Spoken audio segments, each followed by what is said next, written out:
कक्षा 5 में पढ़ने वाली एक छात्रा जो कि अचानक ही अपने विद्यालय के एक कक्ष के अंदर प्रवेश कर जाती है। उसने अपनी आंखों से देखा कि एक मैम है और एक सर हैं।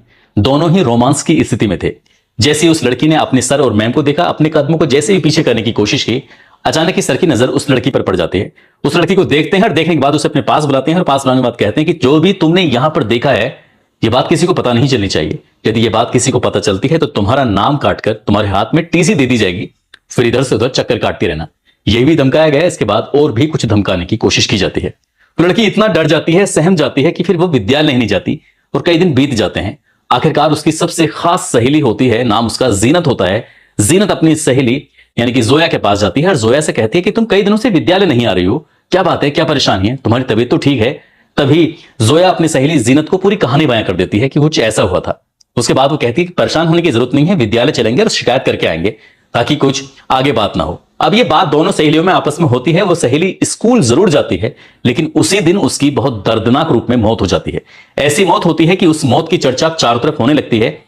एक पत्रकार ने जब उसकी सहेली जीनत से बात पूछी तो जीनत ने यह कहानी बयां की। हालांकि पुलिस की जांच में अभी तक ये बात नहीं आई, लेकिन उस छात्रा के साथ जो होता है वो वाकई बहुत भयानक होता है। आज की इस कहानी के माध्यम से यही समझने की, जानने की कोशिश करते हैं कि आखिरकार उसके साथ हुआ क्या था। आदाब, नमस्कार, सत श्री अकाल। मैं उस्मान सैफी। आज की जो सच्ची घटना मैं आपको सुनाने जा रहा हूं, ये सच्ची घटना है बिहार की राजधानी पटना का एक थाना लगता है गर्दनी बाग, और गर्दनी बाग में एक इलाका लगता है अमला टोला। अमला टोला में एक विद्यालय है, इसका नाम है कन्या मध्य विद्यालय। दरअसल बात है 27 अगस्त 2025 की सुबह 10:15 के आसपास का वक्त था। सभी स्कूल की जो क्लासें थी वो चल रही थी। बच्चों का शोर अक्सर स्कूलों में ज्यादा ही होता है, और इसी बीच में चीखने और चिल्लाने की आवाजें आ रही थी। और चीखने चिल्लाने की आवाजें हालांकि उन बच्चों के शोर से कहीं ज्यादा तेज थी। आखिरकार वो आवाजें कहां से आ रही थी कोई समझ नहीं पा रहा था, और वो चीखने की आवाजें आ रही थी, बार बार एक ही आवाज लगाई जा रही थी कि मुझे बचा लो, मुझे बचा लो। इस तरह की बातें थी। यहां रसोईया अचानक ही वो बाथरूम की तरफ जा रही थी। रसोईया ने जब देखा तो देखकर उसकी भी चीखें निकलने लगती हैं। दरअसल एक बाथरूम है और बाथरूम के अंदर से धुआं निकल रहा था।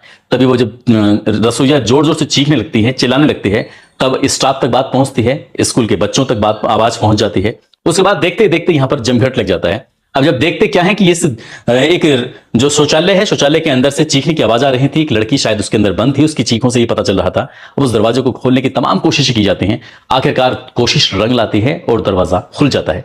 जैसे दरवाजा खुलता है तो एक लड़की निकल के आती है। लगभग 13 साल के आसपास की उसकी उम्र होती है।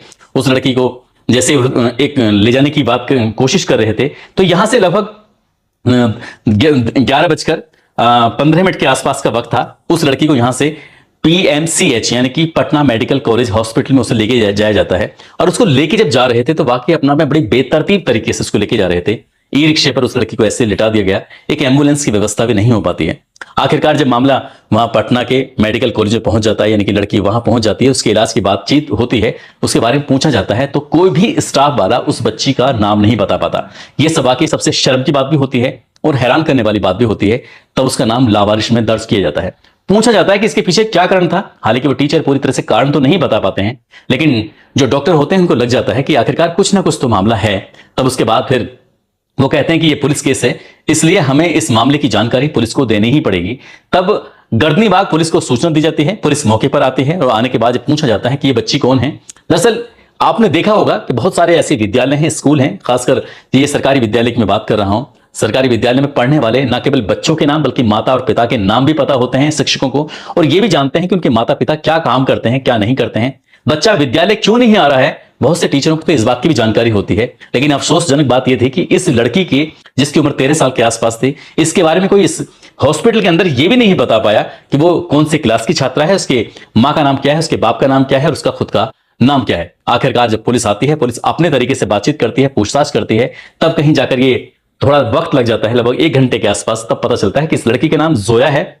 जोया के परिवार वालों को लगभग 12 बजे के आसपास 27 अगस्त 2025 को यह सूचना दी जाती है, तुम्हारी बेटी के साथ कुछ हुआ है, आप एक काम करो, जितनी जल्दी हो सके पटना मेडिकल कॉलेज में आ जाओ। परिवार वालों को जैसी ही सूचना मिलती है, परिवार वाले जल्दी से पटना मेडिकल कॉलेज पहुंच जाते हैं और वहां जाने के बाद अपनी बेटी को देखते हैं। देखने के बाद उनकी बेटी उस वक्त दर्द से करहा रही थी, चीख रही थी, चिल्ला रही थी। वो लगभग अब तक 90% इस हादसे में जल चुकी थी। अब ये हादसा था या फिर हत्या थी, ये क्या था क्या नहीं था, परिवार वाले उस बेटी से ही जानने की कोशिश कर रहे थे कि बेटी तुम्हारे साथ हुआ क्या है। तभी वो बेटी कहती है कि मुझे किसी ने जला दिया, मुझे किसी ने जला दिया। और वो लगातार एक ही सेंटेंस को बार बार रट रही थी। दोपहर के 3 बज जाते हैं। पुलिस के कानों तक शायद ये आवाज पहुंचती है, नहीं पहुंचती है। स्कूल प्रशासन के कानों तक आवाज पहुंचती है, नहीं पहुंचती है। लेकिन परिवार वालों के कानों तक ये आवाज पहुंच जाती है कि मुझे किसी ने जलाया है। बस परिवार के लोग उस जगह को देखना चाहते थे कि आखिरकार वो कहां जलाया गया, कहां नहीं जलाया गया। देखते देखते मोहल्ले के आसपास के बहुत बड़ी संख्या में लोग इकट्ठा हो जाते हैं और वो उस जगह पहुंच जाते हैं जहां उनकी बच्ची जली हुई मिलती है। आखिरकार पूछा जाता है तो कहीं स्टाफ का ही कोई व्यक्ति कहता है कि ये जो टॉयलेट है जिसके अंदर ये लड़की जली थी, दरअसल इस टॉयलेट को तो हमेशा हमेशा बंद करके रखा जाता है, आज ये अचानक कैसे खुल जाता है। बस परिवार वालों को यही बात सुनने के बाद गुस्सा भड़क जाता है और परिवार वाले इतना गुस्सा करने लगते हैं। हालांकि पुलिस ने उन्हें समझाने की कोशिश करते हैं, लेकिन उनके सामने जो भी पड़ रहा था, अब चाहे वो थानेदार हो, चाहे वो स्कूल के स्टाफ हो, या कोई फिर शिक्षक हो या शिक्षिकाएं हो, जो भी पढ़ रहा था उसको पीट रहे थे, इसको मार रहे थे। और उसके बाद फिर पुलिस वालों ने किसी तरकीब से अपने आप को बचाने की कोशिश की, साथ ही परिवार को समझाने की कोशिश की। यहां से परिवार के लोग बाहर निकलते हैं और चौराहे के पास पहुंच जाते हैं। वहां भी हंगामा करना शुरू कर देते हैं, रास्ता जाम कर देते हैं। अब उन्होंने आगजनी जैसी स्थिति पैदा हो जाती है। हालांकि सिटी एसपी वहां मौके पर पहुंचते हैं, परिवार वालों को किसी तरकीब से समझाती हैं, कहते हैं कि आपको बिल्कुल परेशान होने की जरूरत नहीं है, इस मामले की उच्च स्तरीय जांच की जाएगी, एसआईटी का गठन किया जाएगा और जितनी जल्दी हो सकेगा इस मामले में जो भी होगा वो साफ कर दिया जाएगा। जो भी अगर इस लड़की का किसी ने कत्ल किया है तो उसे किसी भी कीमत पर बख्शा नहीं जाएगा। परिवार वालों को जब लगता है कि हाँ एक बड़े ऑफिसर इस तरह की बातें कर रहे हैं, थोड़ी तसल्ली होती है, तब परिवार वाले शांत हो जाते हैं।